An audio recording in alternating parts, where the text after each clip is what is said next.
भारत एक democratic country है, लोकतांत्रिक देश है और पिछले 75 वर्षों में लगातार भारत का लोकतंत्र मजबूत होता गया है। लेकिन एक दशक 20वीं सदी का, पिछली सदी का आखिरी दशक जो था 1990 या से एक साल पहले 89 से ही लेकर 1998 तक भारत की केंद्रीय राजनीति में वोलेटिलिटी यानी अस्थिरता बहुत बढ़ गई थी और वो दौर था एक नए राजनीतिक युग का, एक नए राजनीतिक समीकरण का, जिसमें गठबंधन युग शुरू होता है।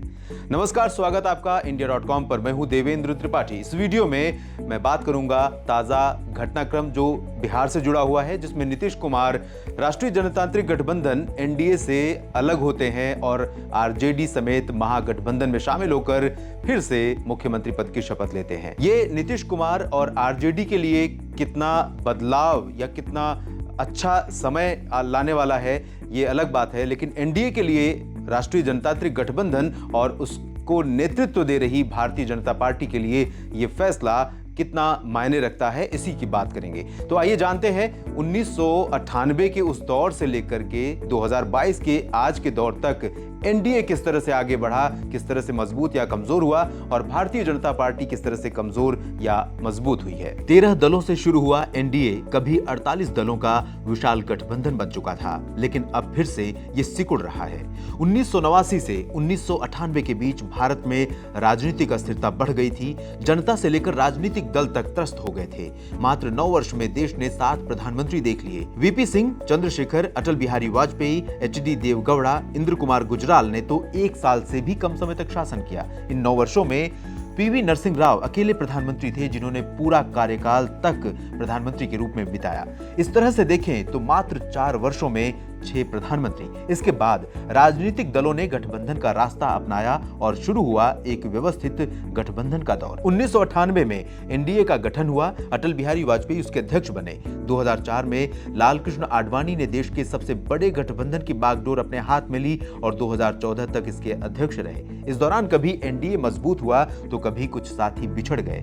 2014 से अब तक एनडीए की कमान भाजपा के चाणक्य अमित शाह के हाथों में है। एनडीए की नीतियों की अगर हम बात करें तो सीट शेयरिंग, मिनिस्टर कोटा या किसी मुद्दे पर विरोध प्रदर्शन या समर्थन करने के मामले में एनडीए का अपना कोई लिखित नियम नहीं है।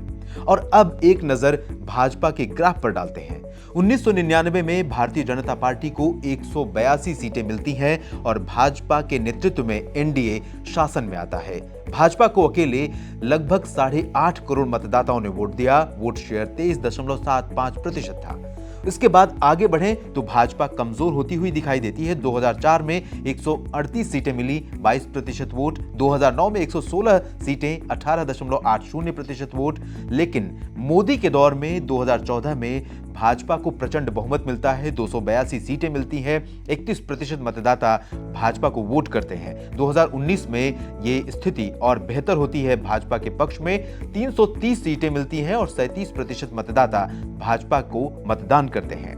इस तरह 1999 से 2009 के बीच पार्टी का जनाधार जहां लगातार कमजोर होता गया था, वहीं 2014 के बाद से बीजेपी लगातार मजबूत होती जा रही है और उसकी ग्रोथ रेट भी बहुत अधिक है।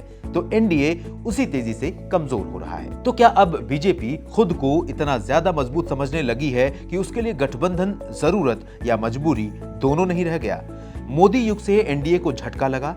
2014 में कुलदीप बिश्नोई की हरियाणा जनहित कांग्रेस ने छोड़ा, जो अब खुद भाजपा के हो गए हैं। तब से 2022 तक कई दल एनडीए से अलग होते गए, लेकिन सबसे ज्यादा चर्चा में रही महबूबा मुफ्ती की पीडीपी, चंद्रबाबू नायडू की टीडीपी, प्रकाश सिंह बादल की शिरोमणि अकाली दल, उद्धव ठाकरे की शिवसेना और नीतीश कुमार की जेडीयू के अलग होने की खबर। कई राजनीतिक पंडित इस बदलाव को मोदी और अमित शाह तथा बीजेपी के लिए बड़ी हार या कह सकते हैं कि बड़े नुकसान के तौर पर देख रहे हैं। लेकिन इस समय आप जानते हैं कि पिछले कुछ वर्षों से ये मोदी और शाह की जो जोड़ी है वो बड़ी अनप्रेडिक्टेबल रही है, चाहे महाराष्ट्र का मामला हो या फिर अन्य राजनीतिक फैसले।